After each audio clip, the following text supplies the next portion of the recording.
my search for a place to retire started a long time ago. In 1993, after my mother, who had been living with us, needed a care facility, and it was hard to find. So we started looking, and the first place we went to, we weren't sure. When we came to CLV, which probably was maybe third or fourth on our list, we knew as we walked around the campus with our representative, we knew we felt very strongly that was going to be the place for us. And a funny incident that confirmed that was the representative got a phone call and excused herself for a few minutes. My husband and I snuck into the bistro where there were a group of men having lunch. And all of a sudden they said, "Oh, are you moving in?" To which we said, "We don't know yet. They don't seem to have any apartments available for us." And one gentleman said, "Why don't you want a house? I know they have one house left. I'll pick you up for every meal." So I handed him my MapQuest paper and said, "Can I have your name and number?" And later on when we moved in, I looked him up. So that was the light bulb went on, and I felt it. I felt more than knew it intellectually that this was the right place for us.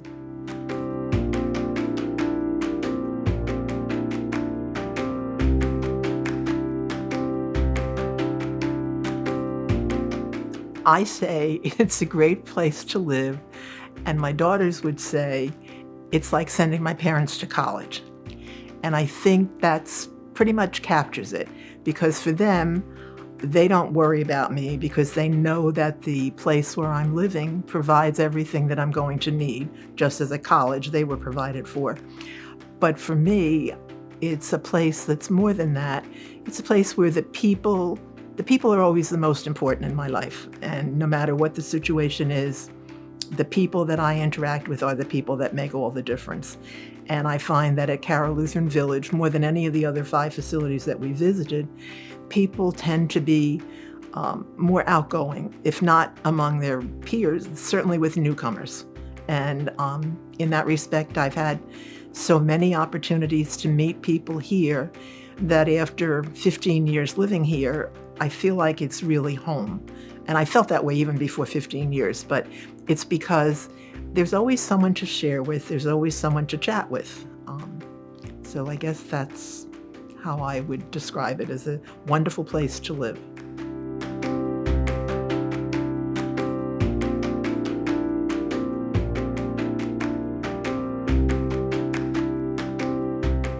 What surprised me the most was the number of activities that were provided, activities of all sorts, anything from presentations in the chapel with a large group audience, for instance, musical performances, dance performances, things of that nature, opportunities for educational growth. We had classes, and I think the one that probably has most impacted my life was early on, probably within the first maybe 4 or 5 months that I was here, someone offered a program entitled Tech Soup.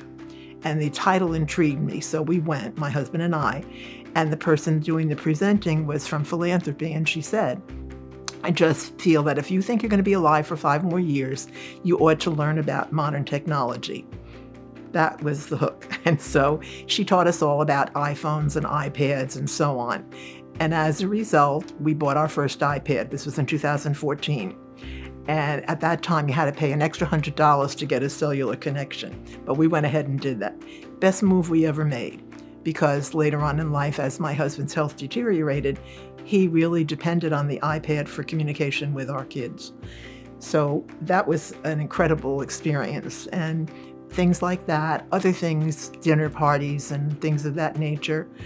I guess there was just always so much to do if you wanted to do it, but you didn't have to if you didn't want to.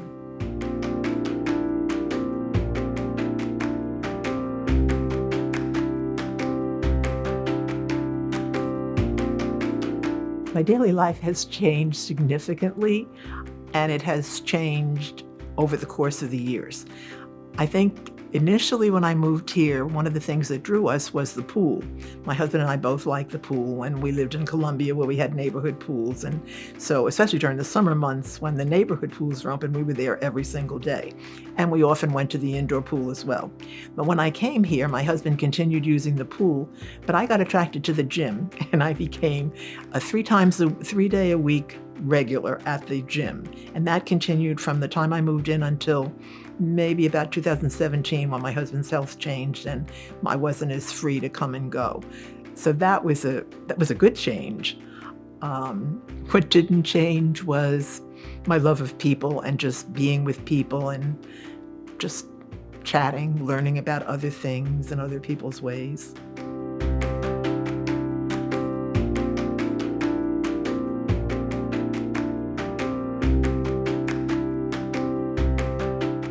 I guess I agree with the people that say it's like we have weekends every day. There really is nothing that you're pressured to do. Any pressure you have is put on you by yourself. In other words, if you make a commitment to something and you feel obligated to do it, then that's on you. But nobody forces you to do anything that you don't want to do, but there's always so much to do. The biggest complaint that I hear is that on any given day, you have to make choices. Like, why do they have everything on that day? Well, because not everybody wants to do all those things.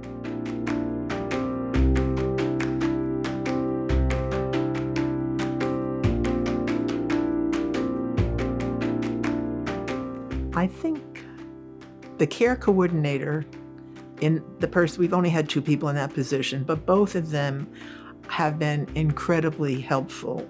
And again, I mentioned my husband's health going downhill after we'd been here for several years. And so during that time, I had lots of questions about different medical issues and diagnoses and things of that nature, and not having to look things up necessarily on the computer, although I did that also. Being able to reach out to someone that I could relate to and could relate to my situation, I found was very helpful. And all my grandchildren have been born since I moved to Carroll Lutheran Village. And I can't tell you how many people have been so supportive in seeing me have my grandkids here, for overnights and things like that.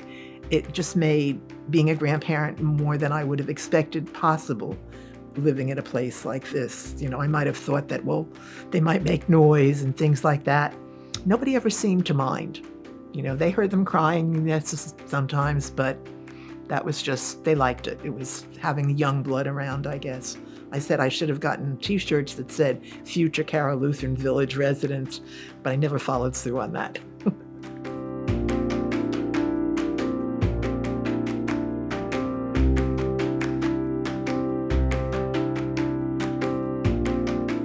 Great. Great. And I'm good at names. I have to confess, people laugh at me, but I was a teacher for over 30 years. So learning names and learning names fast is very important. But it's incredible how many people that you do learn their names quickly. But if you ask me, I think the key to it is talking to people wherever you are. Like when I first came, I had never been in Carroll County in my life. Never in Westminster, hadn't heard about Carroll Lutheran Village except through a focus group for Miller's Grant. And so when I came up here, my husband and I both decided we were just going to meet people. So we would go out for a walk, and if we met someone walking, we would stop. But many times they would stop and chat with us first. But we made a point of, going to entertainment in the chapel. You always talk to the person next to you. We'd go into the dining room, and if there was a table with empty seats, we would say, may we join you? And only once in the 15 years did anybody say no, and it was because they already were waiting for a couple to come. So I think that just doing that, and that's what I would suggest to people, you do learn people's names more quickly, and it's a really nice feeling to know that, people know who you are, and you're not just another body that's living here.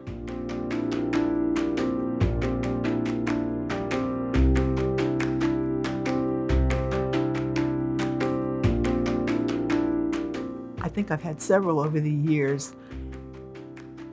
One was very interesting. As I said, I didn't know anybody in Carroll County, but when I moved here, I was in the gym on one of those days, and there was one of the staff members was there as well, and she introduced my husband and me to another couple, only to find out that they lived less than 5 miles away from where we did, and we both had our houses on the market at the same time, using the same realtor. And every day as they would go past my house to get to downtown Columbia, they would say, "Wow, I wonder who that person is." But our realtor couldn't share that knowledge. She knew it, but she could not share it. And so that was interesting, meeting those people. And we became good friends, and we still are. And her husband and my husband were on the initial healthcare committee, and that was another tie. And she was a teacher in one of the schools in Columbia, and I was a teacher in another preschool. She taught second grade, I taught preschool. And we found out over the course of our friendship that I taught 2 little boys in pre-K, 2, 3, and 4-year-olds, and then she taught them when they were in second grade. And then they volunteered working with my daughter, who was a teacher by that time, during a summer program. So that was interesting.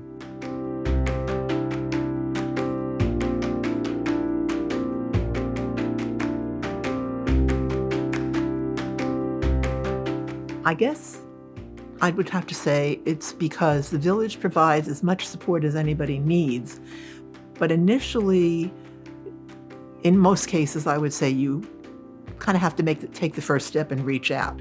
But that being said, neighbors play a big part. I don't know that I think that neighbors, if they're concerned about you or they think you might be struggling in some area, they might reach out to an appropriate person, a social worker or someone of that nature, or the care coordinator, and kind of get the ball rolling.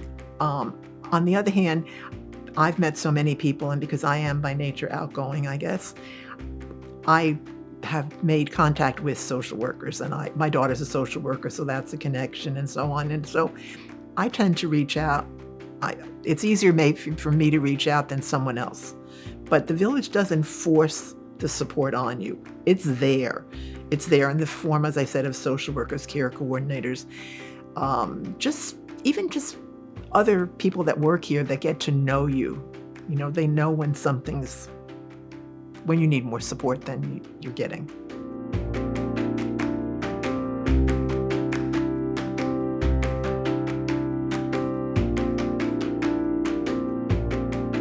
What keeps me energized, I guess, is the number of programs that are offered. Even though I don't get to go to all of them in person, a lot of them are televised. And I'm very grateful for that. I never thought about that when I first came because, as I said, we went to all these programs in person. But now, because of physical constraints, I can watch so many of them on TV. They have videos, or they do them they have live telecasts and so on.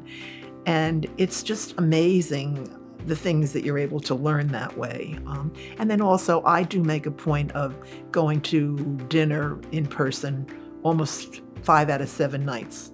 And sometimes it's on Sunday as well. So it could be 6 out of 7. But I make that a priority because I really do feel that being around other people helps to keep you energized. And sometimes it helps you to be able to realize when someone else maybe needs a little extra help, a little extra attention, or whatever.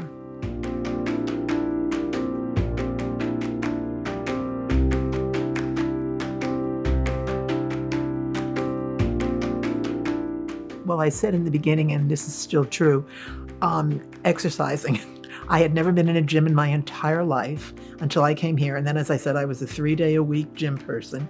And now, unfortunately, I don't get up to the gym as often as I could or should. But because they have all those televised programs, I do one a day, every day. And because we have PT right here on our campus, I've been able to go to PT, and I incorporate those exercises as well. So for me, that's huge.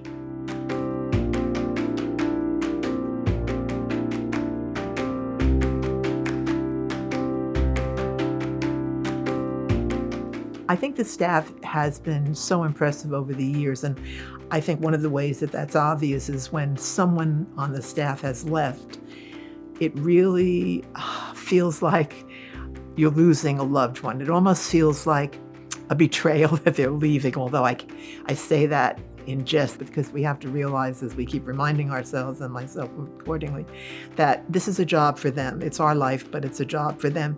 But they have become so much a part of our lives. And the head of social work was one that made a lasting impression on me. And I think it's probably because she was here before I was here before she was, but I didn't get to know her until my husband was sick.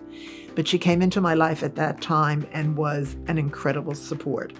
As you know, when you're going through that type of a situation, you need someone that has expertise as well as compassion and empathy and so on.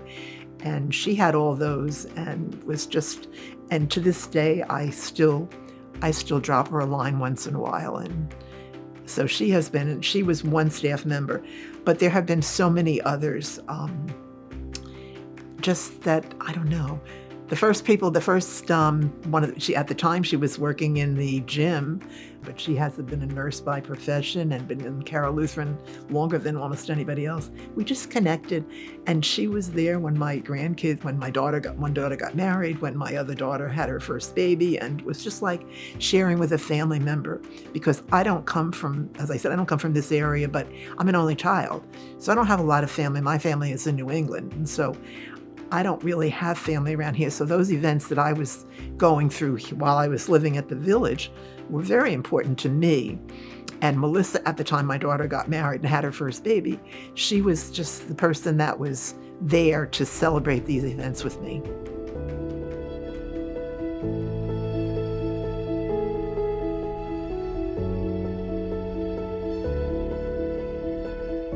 I think that's what has always impressed me over the years. That's the one thing that was more outstanding than anything else in my search. We visited, as I said, 5 different places, not all CCRCs, but we did visit 5 different places.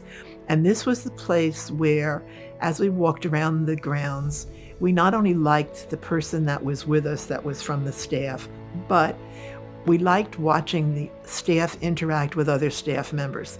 That was particularly impressive.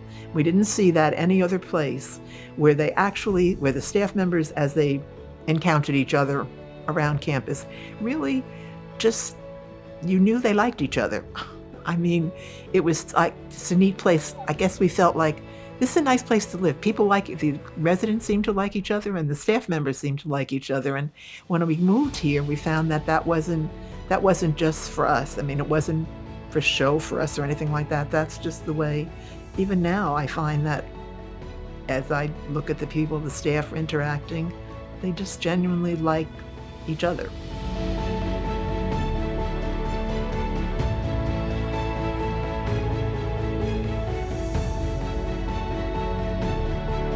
The Linus group, we call ourselves, and we're just a group of women that meet once a week to knit or crochet blankets that are then distributed throughout the Baltimore area. And it's a fun group. There are no rules, there are no regulations. Well, the only rules are you do have to, contribute something to the Linus group, whether that be a blanket, or we've had people who have had to leave or felt they had to leave the group because their hands weren't nimble enough to continue crocheting, to which we said, well, you can wind the yarn for us, or you can do any one of a number of things. But we feel at the Linus group, the purpose, as I say, is making blankets for Linus. However, the purpose for those of us that are there is additional, and it's getting together and having a group that you get to know really very, very well. And after being part of that group for now almost 13 years or so, it really is a safe place to go where there are no holds barred on conversation. And when people are going through difficult situations, they can share that, and we kind of, we're there for them. So that, without a doubt, is my favorite.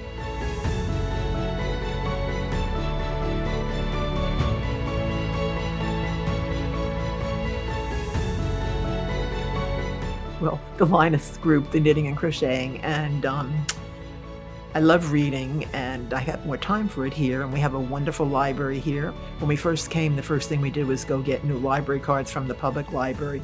But then this is interesting, they had just renovated the library here, and the person in charge asked my husband and me at dinner, could you do us a favor and could you come and let us give you a tour of the library? I said, sure, no problem. Well, after that, I have not yet, I shouldn't say this, but I don't go out to the library. I just go downstairs, and you can go 24/7, so it's really cool.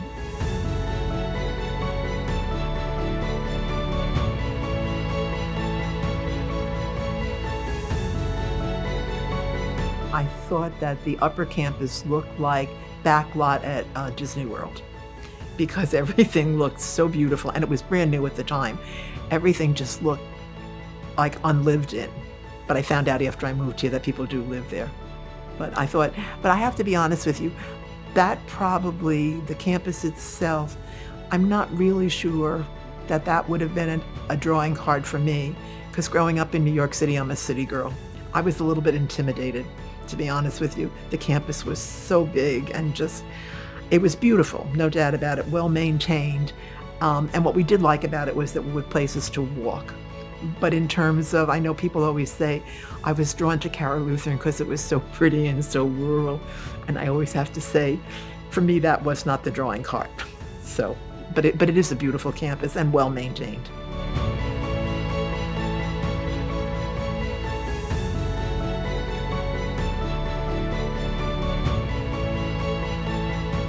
The dining options here are varied, probably enough to satisfy almost anybody.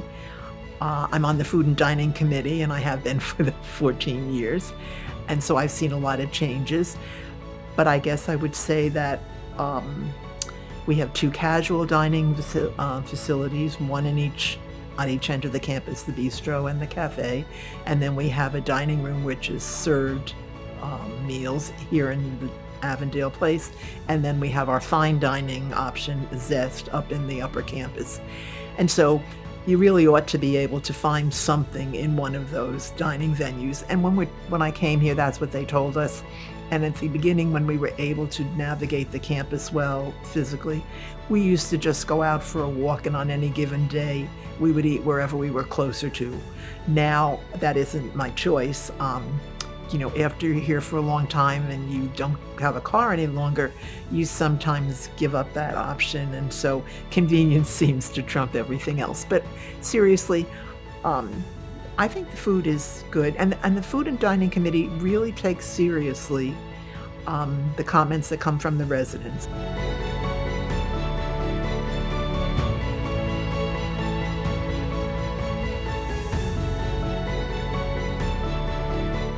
I think the library here is amazing. I think for a facility like this, I would never have expected such a great library. The collection of books are extensive. There are videos, there are DVDs and CDs and so on and so forth. And it's open 24/7, which is great. For residents, you can access it any time. There's a librarian on duty during the daytime hours, but you can always go in and just wander around. And I think our gym, as I said, I don't go as much anymore, but our gym is first class with equipment. And again, there's always someone that you can reach out to that will get you acclimated, help you set up a program, and things like that. So I think they're both first class.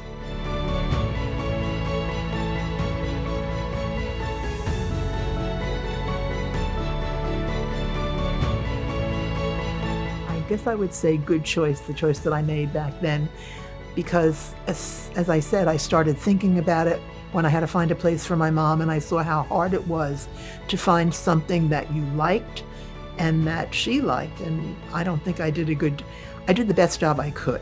I'm not second guessing myself on that, but it's a very hard situation to be in. So I'm proud of the fact that I did make the decision. My husband was along for the ride, and he helped me make that decision for both of us. But I think it was the best thing that I could have done. So I don't have any regrets and wished I had started sooner, because I started as soon as I retired. We had to wait 4 years to find a place here, though. So we had a long wait.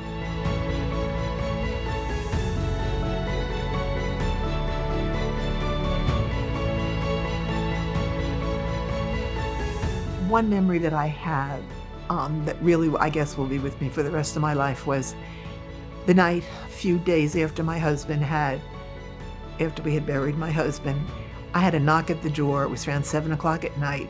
And I went to the door, and there were 5 of my closest neighbors.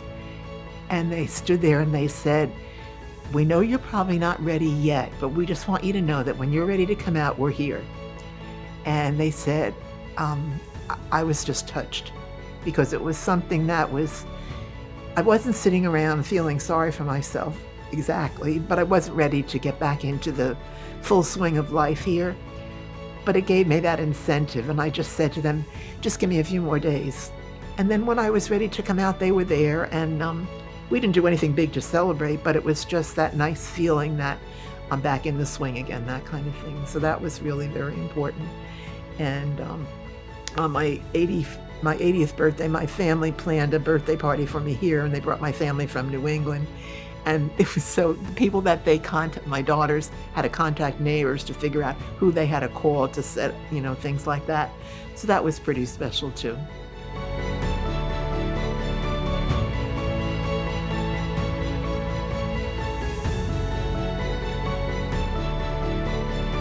Okay, so that's a trick question. When was the last time I had fun here? Probably last night at dinner. Anytime we get together with friends, and the Linus Club, anytime we get together with friends, we laugh a lot. We just do. It's just, I don't know, it just happens. We've actually had people tell us on occasion that they wish they were at our table because they wanted to know why we were laughing so much. I can't even explain why. If you ask me specifically what were we laughing about, I don't know. I don't remember. I just know that when we're downstairs with a group of people in the dining venues, we just enjoy each other's company. Now, I'm not going to say we laugh hysterically every night, but we do more often than not. And it's just one of the reasons why most of us keep going. And it's kind of funny, if you ask someone what you had for dinner last night, most of the time they won't remember. Unlike when you're eating by yourself in your apartment, that's all you think about is the food. So I laugh a lot. I just can meet people in the hall and we can laugh. We just enjoy each other's company, and we enjoy the fact that there are no holes barred. It's your home, and if you're happy, and you like to share it.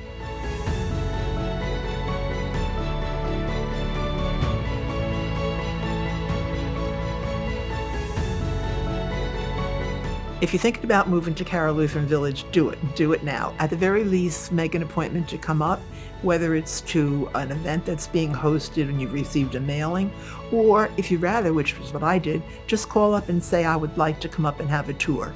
And that way you can come, and one-on-one your sales representative will take you around and show you around, introduce you to people perhaps.